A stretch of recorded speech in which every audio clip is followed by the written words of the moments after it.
Welcome to the Oshawa Community Museum podcast with your host, Melissa Cole. Hello, and welcome to the Oshawa Community Museum's monthly podcast.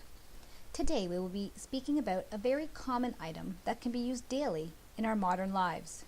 However, our artifact has an interesting history behind it that paints a very unique picture of life in 1920s Oshawa. And today we'll be talking about a broom. At first, you must be thinking, a broom? The cleaning tool? What does that have to do with Oshawa? Well, during the mid to late 1920s, when the newly formed city of Oshawa was in its infancy, upkeep and sanitation of the streets of the community was something that required ongoing attention. Unlike the power-driven equipment we currently use, manual labor was employed at this time to deal with litter and debris along the city's curbs and roadways. Horse-drawn carts, milk and bread wagons were commonplace. So were the deposits left here and there by the horses. In order to keep the streets clear and clean, a number of people were employed on an ongoing basis.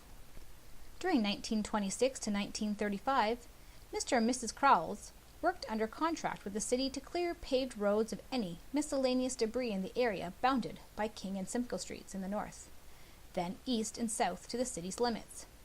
It was their mandate to remove accumulations of garbage, sand, and horse manure. During this time, Mr. and Mrs. Crowells lived in the city on the southwest corner of Huron and Eulalie Streets, with the barn facility located on Huron, south of Eulalie.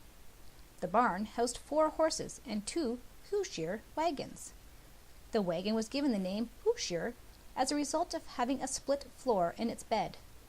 The floor was opened by pulling a lever and allowing the contents of the load to drop on the ground underneath, eliminating the need to shovel the load off by hand. This circa 1930 broom was used manually to sweep the debris, sand, and horse manure from the roadways and/or curbs and into piles. The piles were subsequently shoveled into the back of the Hoosier wagon. Robert, a grandson of the senior Crowells, worked for them at the rate of 10 cents an hour. He would follow behind a Mr. Christian, who used the broom and created piles along the roadway. Robert would stop and shovel the accumulations into the wagon. The wagons were then emptied at the city dump, which was then located east of Ritson Road, south of the CPR tracks.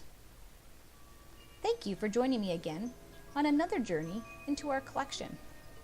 Join me next month as we learn more about Oshawa's marine heritage that all started right here at Oshawa's port. Thank you.